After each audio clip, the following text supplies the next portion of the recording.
façon, je l'ai critiqué. Il est comme ça, il est comme ça, il est comme ça, il est comme ça, il est comme ça. Dans l'autre lombo, peut-être qu'il verra ça, il va rire. On parlait d'un pasteur. Façon, je l'ai savonné, je l'ai pris, je l'ai talé. Voilà pourquoi il faut veiller sur ton cœur. La cuve de l'onction, c'est le cœur. Quand je vois la page Facebook, je vois comment il a fait un plein. Je regarde, je change. Combien je n'ai pas écrit? Vous savez, il y a quelque part là sur Facebook, tu peux rendre quelqu'un visible pendant 30 jours.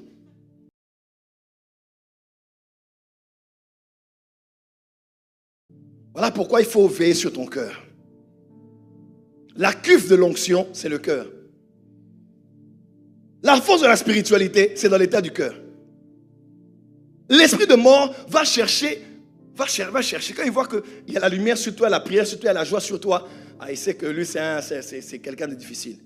Mais quand il voit toujours, tu es triste, négative, triste, tu es toujours comme ça, la vie, toi tu es candidat. Même si tu ne meurs pas physiquement, tu es déjà mort matériellement, morte économiquement, morte professionnellement, ta présence n'est pas différente de ton absence. Que tu sois là ou pas, c'est pareil. Parce que Satan t'a déjà tué. Tu n'es qu'une figurante comme dans les films. Comme les figurants qui marchent là dans les films. Ils marchent. Mais on l'a pris juste pour une seconde. On ne mentionnera même pas son nom à la fin. Il a juste été là pour décorer. Pour que le film ait un peu quelques figurants. Ne vis pas une vie comme ça. L'amertume va te tuer. L'amertume va te tuer. Moi, quand j'étais à Lubumbashi, l'amertume a commencé à monter dans mon cœur. L'amertume vient avec la jalousie, et l'égoïsme, et tout vient. Maintenant, moi, je travaillais, c'était dur. Et les gens que j'avais aidés quelques années avant ont commencé à percer, à monter, à voyager.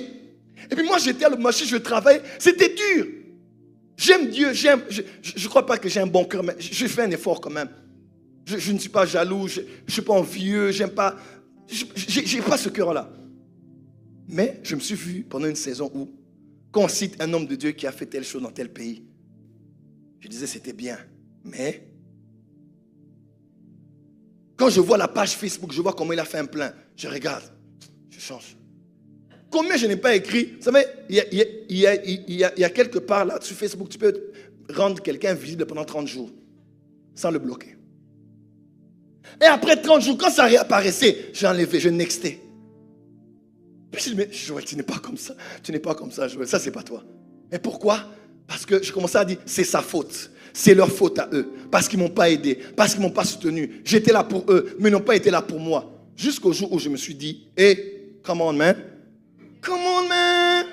Come on, man. Je dis juste que quand tu vas pleurer sur ta vie, tu vas pleurer jusque quand? Tu faisais pitié, mes posts Facebook de l'époque, c'était catastrophique.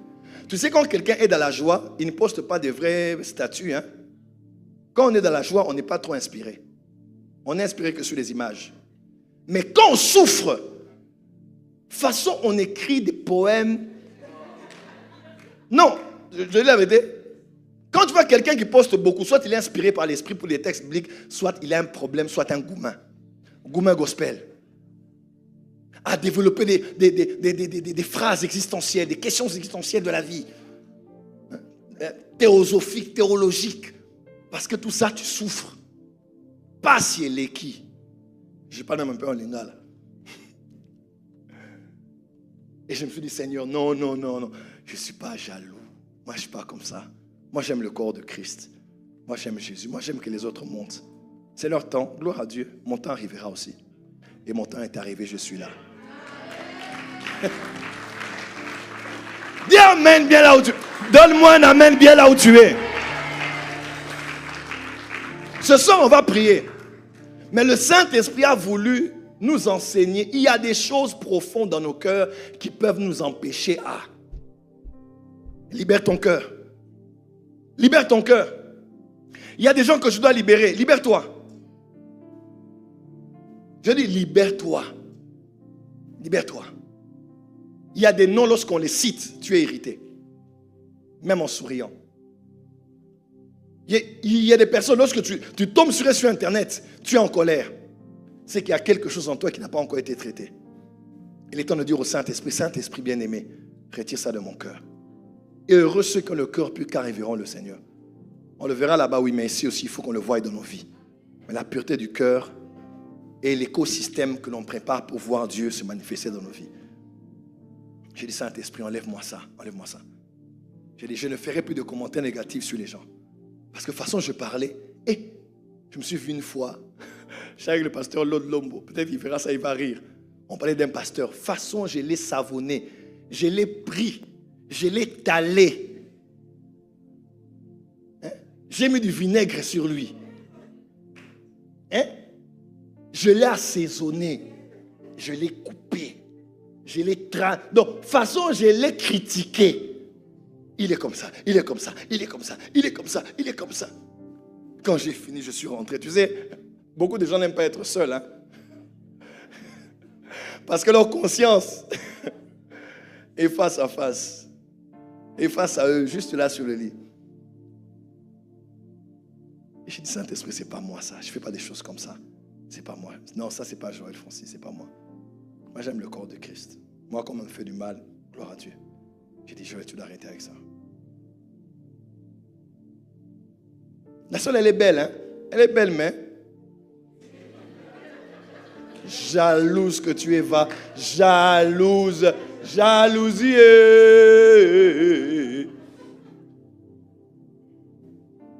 Alors, on a donné la parole aussi qu'elle puisse faire la modération. Elle a bien parlé, mais sa robe là, pardon. Elle marchait comme si elle était...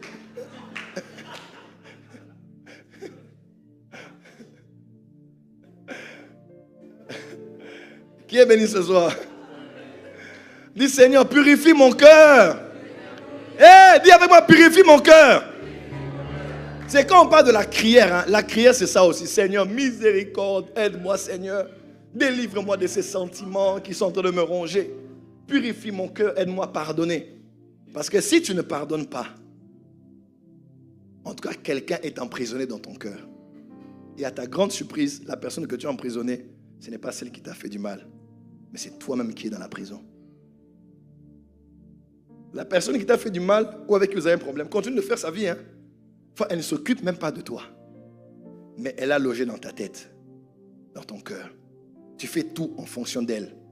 Il y a des gens même qui ont eu du travail, qui s'habillent, qui se coiffent d'une certaine manière pour prouver à quelqu'un qui devra voir sur Internet. La personne t'avait déjà bloqué. Elle ne voit même pas ce que tu fais. Tu vois ta vie? Elle t'a bloqué partout. Tu fais des choses pour te prouver à toi-même. Frère, vis ta vie. Sois à l'aise. Tu n'as rien à prouver à qui que ce soit. Dis amen très fort.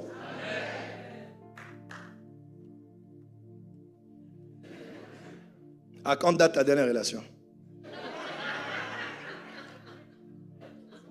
Oh, combien dans la chair, combien dans le petit satanique, dans le petit gène satanique que chaque être humain a en lui. Ça ne fait du bien que d'entendre les mauvaises choses sur son ex. Oui, dans chacun de nous, il y a un petit gène. Il n'y a pas beaucoup, il n'y a pas beaucoup. Il y a un tout petit peu. On est des petits diables à un petit moment, quoi. Donc, tu veux entendre que ton ex a maigri. Là où elle est partie, ça ne marche pas pour elle. Nous tous, on attend ça. Même quand on dit, oh ben, je la souhaite le meilleur, hein. Tu mens. Meilleur de quoi? Tu attends que ça fasse mal. Et que tu te dises, voilà, c'est ce qui arrive quand on me quitte. Et quand tu apprends qu'elle monte, il y a un nouveau boulot, il travaille, il voyage, tu te sens ridicule. Et tout ça, c'est toi-même. Libère ton cœur. S'il y a une chose pour laquelle j'ai prié toutes ces années, Seigneur, garde mon cœur, garde mon cœur. De la folie, garde mon cœur, garde mon cœur. Je ne prie même pas pour l'onction, pour les miracles, pour les prophéties. C'est-à-dire que mon cœur, quand quelqu'un monte, que je célèbre sa grâce. Même quand quelqu'un a quelque chose de mal, que je couvre ses péchés, mais que je célèbre qui il est.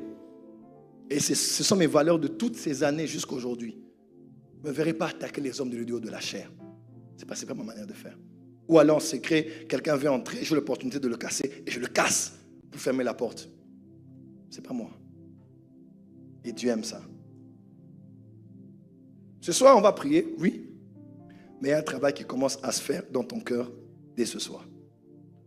L'amertume peut te fermer beaucoup de portes.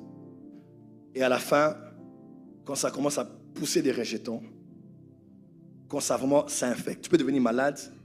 Tu as des maladies psychosomatiques, problèmes d'estomac, ulcères, tu as des problèmes de pieds, problèmes de cancer, même des cancers.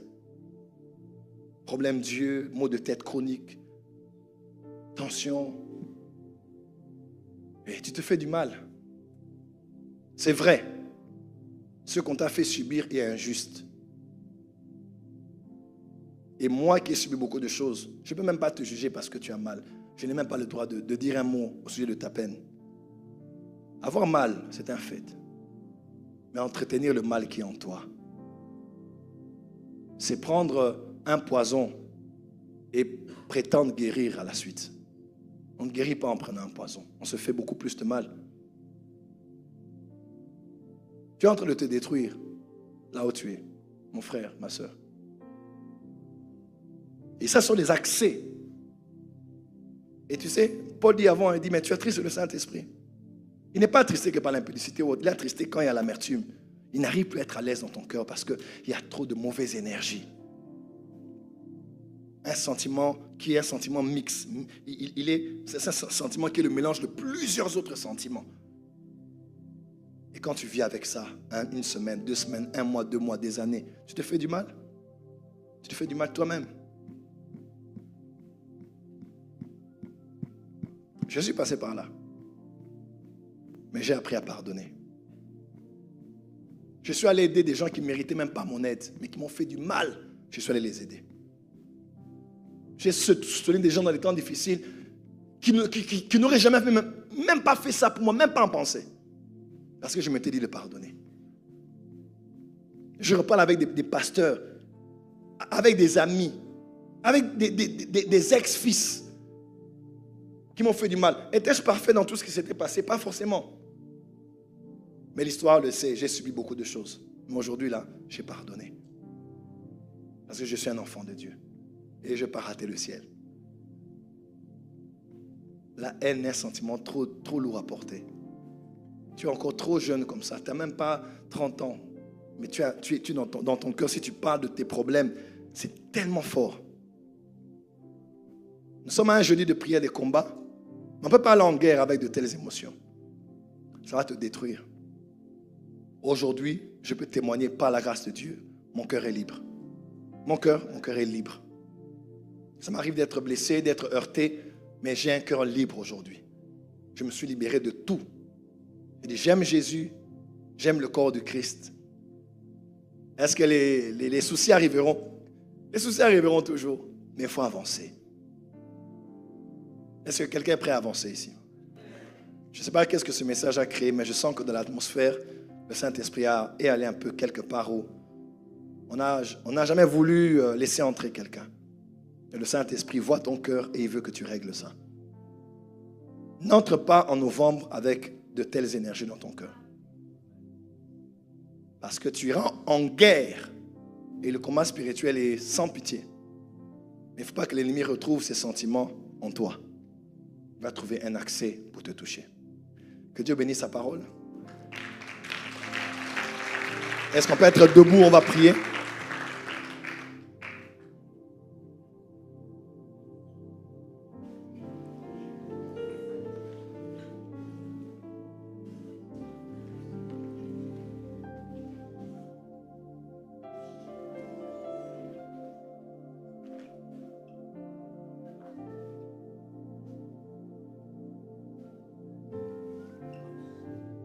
Est-ce que ça va? Ça va pas trop, hein? Ça va, c'est une pilule amère mais qui guérit. Tu ne verras pas de Doliprane qui a le goût d'un bonbon dans la bouche. C'est toujours le contraire. Mais ça guérit. Acclame d'abord très fort pour le Seigneur. Acclame bien, bien, bien pour le Seigneur.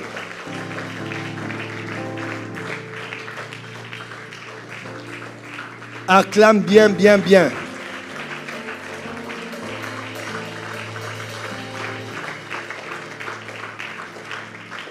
Alors, on va faire comme ceci. Aujourd'hui à minuit. Quelqu'un peut dire aujourd'hui minuit. Aujourd'hui à minuit, chacun va prendre un temps de prière. Entre minuit et 1 heure. 20 minutes, 15 minutes, 30 minutes, 5 minutes. Mais que chacun, vous qui êtes en ligne et en présentiel, vous avez suivi ce message. Ne laissons pas le soleil se lever sans avoir eu le temps de parler au Seigneur personnellement. Ne prie pas avec ta femme, ton mari ou tes enfants. Prie seul. En tout cas, prie seul. Si vous êtes dans une maison où c'est compliqué de prier à ces heures-là, avant 6 heures du matin, lève-toi. Quelqu'un me suit parce qu'il y a des maisons où c'est assez compliqué de prier à ces heures-là. Il y a beaucoup de mouvements dans la maison. Laisse les gens dormir. Réveille-toi avant 6 heures, 2 heures du matin, 3 heures, 4 heures, 5 heures, 6 heures. Mais prends le temps de prier. J'aurais pu prêcher sur beaucoup de choses. Le Saint-Esprit m'a dit de parler de ça. Et tant que ce n'est pas réglé, ça peut vraiment t'handicaper. On peut prophétiser sur toi, on peut t'imposer les mains, on peut prier. Tu peux même faire des offrandes. Il y a beaucoup de lieux de dimensions de ta vie qui seront ouvertes. Mais les principales seront vraiment bloquées. Parce que la colère, le refus de pardonner, tous ces sentiments négatifs là peuvent vraiment je te dis, ça va te pourrir la vie. Moi, ça m'a pourri des années, plus de 7 ans. Il y a les visages féminins, masculins que quand j'imagine seulement, j'avais la nausée. Quand j'imagine seulement, j'étais irrité. Aujourd'hui, je me sens tellement bien, tellement à l'aise. Tellement à l'aise. Ce que tu ressens comme douleur, c'est normal. Ce n'est pas démoniaque. Mais quand le consolateur veut te consoler et que tu refuses d'être consolable, il y a des gens qui sont inconsolables. Même quand on te prêche, on veut prier pour toi. Évangéliste Myriam te cherche pour prier pour toi. Tu veux qu'on t'aide, mais en même temps, tu ne veux pas être aidé. Parce que tu commences à t'habituer à cette vie. Et finalement, tu prends ça comme, moi je suis toujours comme ça. Et tu te définis par ça. Tu n'es pas ça.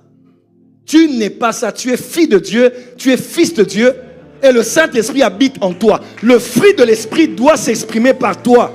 Pour que le monde voie Jésus au travers de toi.